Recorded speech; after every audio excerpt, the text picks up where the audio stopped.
ഈശോ മിശിഹായിക്ക് സ്തുതിയായിരിക്കട്ടെ. വിശുദ്ധ മത്തായി അറിയിച്ച സുവിശേഷം 12-ാം അധ്യായം 19-ാം വാക്യം. അവൻ തർക്കിക്കുകയോ ബഹളം കൂട്ടുകയോ ഇല്ല, തെരുവീഥികളിൽ അവന്റെ ശബ്ദം ആരും കേൾക്കുകയുമില്ല. വലിയ ഒച്ചപ്പാടും ബഹളവും ആരവവും ഇഷ്ടപ്പെടുന്ന ഒരു ജനസമൂഹം നമ്മുടെ ചുറ്റും വളർന്നു വരുന്നു. പലപ്പോഴും ആളുകൾ തമ്മിൽ അനാവശ്യമായി പോലും തർക്കിക്കുകയും ബഹളം വയ്ക്കുകയും ചെയ്യുന്നു.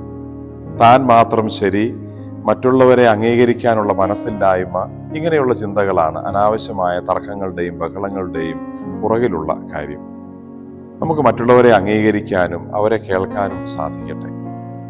പലപ്പോഴും ഒച്ചപ്പാടുണ്ടാക്കുന്നത് ഉള്ളിൽ ഒന്നുമില്ലാത്തവരാണ്. ഒരു ചെണ്ടയുടെ ഉള്ളിൽ നിന്ന് ഒച്ച വരുന്നത് അത് ഉള്ളിലൊന്നുമില്ലാതെ പൊള്ളയായിരിക്കുന്നത് കൊണ്ടാണ്. എന്നാൽ നല്ല കാതലുള്ള കാമ്പുള്ള ഒരു തടിയിൽ അടിച്ചാൽ അതുപോലെ ശബ്ദം വരില്ല. നമുക്ക് ഉള്ളിൽ ഉൾക്കാമ്പ് ഉണ്ടായിരിക്കട്ടെ. ആത്മീയതയുടെ ഉൾക്കാമ്പുള്ളവർ അനാവശ്യമായ ഒച്ചപ്പാടോ ബഹളങ്ങളോ വയ്ക്കില്ല.